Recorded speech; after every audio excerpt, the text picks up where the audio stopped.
El dato peque del trueque. 13 cosas que debes de saber del régimen simplificado de confianza, por sus siglas RECICO. El día 27 de diciembre del 2021 es publicado en el Diario Oficial de la Federación la Resolución Miscelánea Fiscal para el 2022. Esta resolución establece una serie de cambios muy importantes que deberás de implementar a partir del 1 de enero del 2022.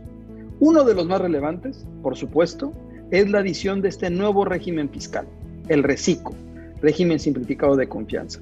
Y aquí las 13 preguntas que nos han hecho, o las 13 cosas que debes de saber. Primero, ¿qué régimen desaparece? Bueno, pues con la entrada en vigor de este régimen novedoso, desaparece el RIF, el régimen de incorporación fiscal.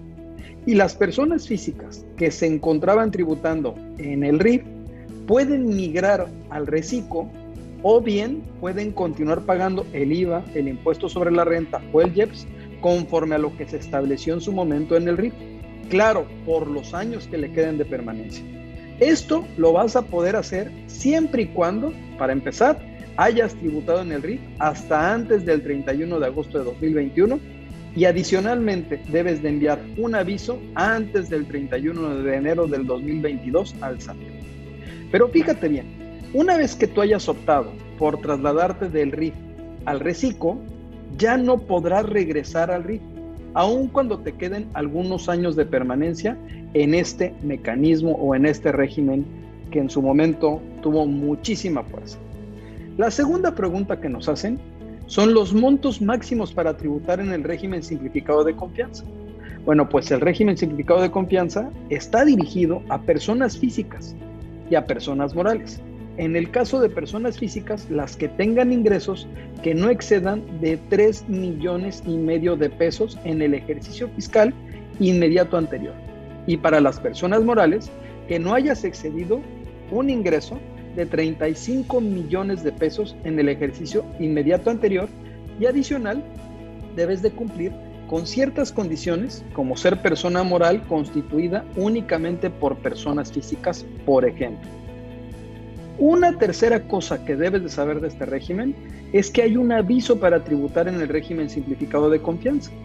Es decir, para poder pertenecer al RECICO, es importante que tú como persona física presentes un aviso a más tardar el 31 de enero del 2022 mediante la ficha de trámite 39/CFF, que se refiere a la solicitud de inscripción en el RFC de personas físicas. Tienes una fecha límite. Cuarta cosa que debes de saber, la reanudación de actividades. En caso de que los contribuyentes, personas físicas o personas morales que se encuentren reanudando actividades, sí puedes optar por tributar en este régimen simplificado de confianza, siempre y cuando cumplas con una serie de requisitos y presentes el aviso respectivo. Las personas físicas que son relevadas de presentar el aviso serán aquellas que tributen en el régimen de actividades agrícolas, ganaderas, silvícolas y pesqueras, ya que será la autoridad la encargada de hacerlo con base a la información que existe en el padrón de contribuyentes al 31 de diciembre del 2021. La quinta cosa que debes de saber, el pago provisional de contribuyentes, personas físicas y personas morales. Bueno, pues las personas físicas que tributen bajo este régimen deberán de presentar declaraciones de manera mensual a más tardar el día 17 del mes inmediato posterior, y deberá presentar la declaración anual a más tardar en el mes de abril del año siguiente al que corresponda la declaración. Es importante mencionar que en dicha declaración ya estará un prellenado con la información de los FDIs que hubieras emitido como persona física. Los pagos provisionales que corresponden a las personas morales que tributen bajo este régimen simplificado de confianza se deberán de hacer de manera mensual y también a más tardar el 17 de mes inmediato posterior. Es importante mencionarte que la declaración ya estará también prellenada con la información de los FDIs de ingresos y de egresos emitidos y recibidos por la persona moral. Interesante. Asimismo, en la declaración será prellenada la información correspondiente con los pagos provisionales efectuados con anterioridad y con la información de la declaración anual del ejercicio inmediato anterior. En caso de que el contribuyente requiera modificar, que sí sucede, la información que ya está prellenada, Esto deberás de hacerlo mediante una declaración complementaria y se deberá realizar el envío utilizando tu e-firma. La sexta cosa que debes de saber: las tasas para la determinación del pago provisional del impuesto sobre la renta.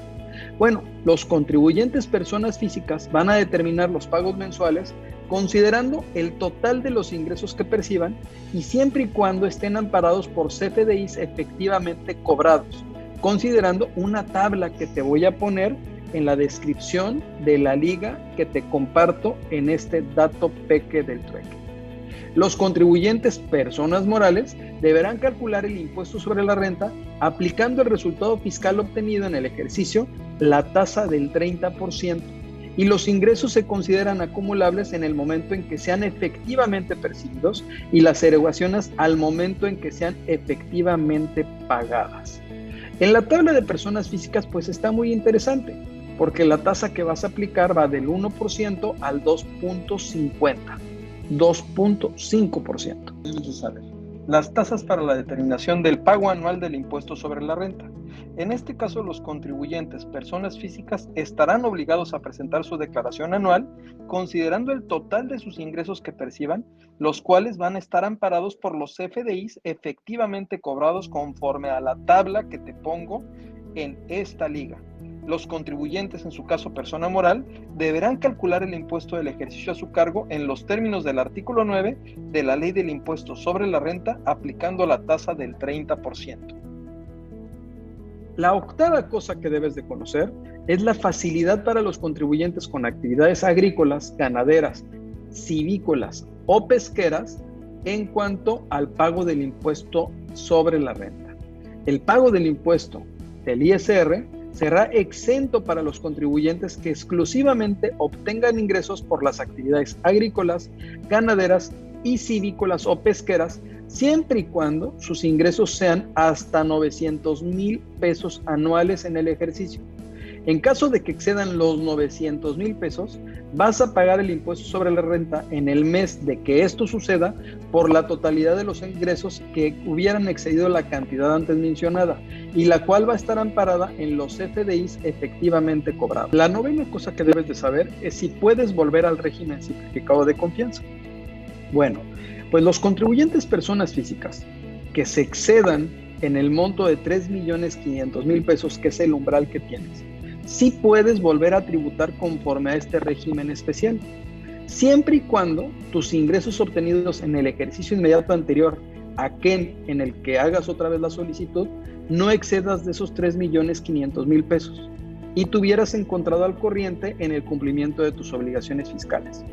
Los contribuyentes que dejen de tributar conforme al régimen reciclo para personas morales también podrán volver a hacerlo siempre y cuando cumplan con los siguientes requisitos: que tus ingresos obtenidos en el ejercicio inmediato anterior en que se traten no excedan esos 35 millones de pesos, que estés al corriente en tus obligaciones fiscales y cuentes con opinión de cumplimiento positiva, y que no te encuentres en el listado del 60. La décima cosa que debes de saber son las facilidades administrativas de este reciclo.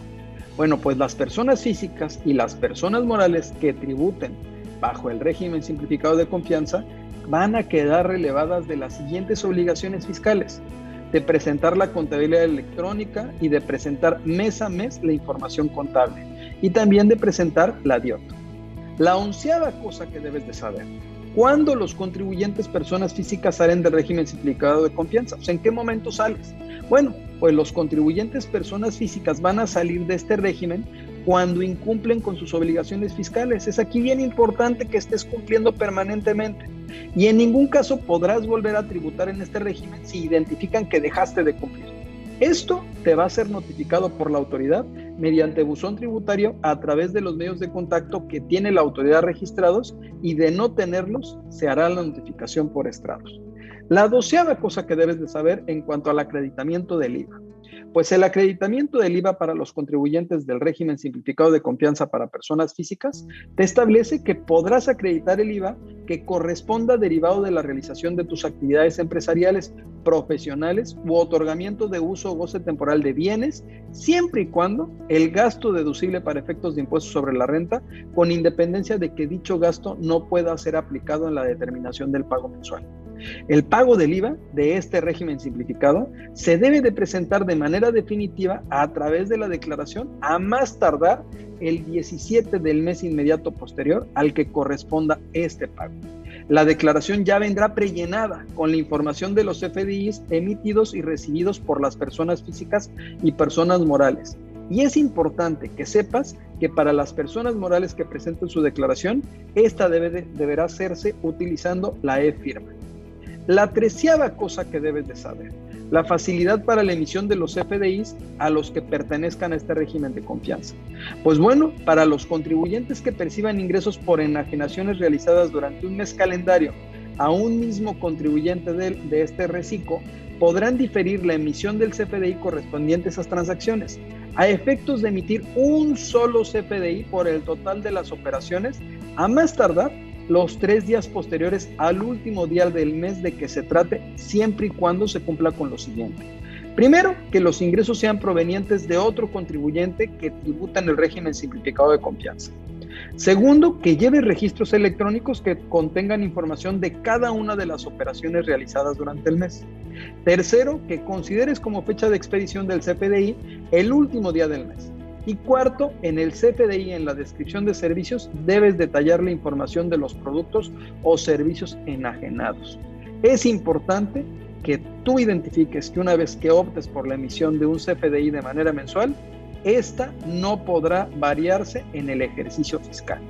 Bueno, pues esto lo podrás encontrar en la resolución miscelánea fiscal, en el capítulo 3.13 del régimen simplificado de confianza de la resolución miscelánea fiscal para 2022, en el artículo 9 de la ley del impuesto sobre la renta, en el artículo 113-E de la ley del mismo impuesto, en el 113-F y en el 207 de la ley del impuesto sobre la renta. Te invitamos a que te suscribas y que sigas todos estos datos peques que pueden serte útiles para que puedas estar en un debido cumplimiento de tus obligaciones fiscales.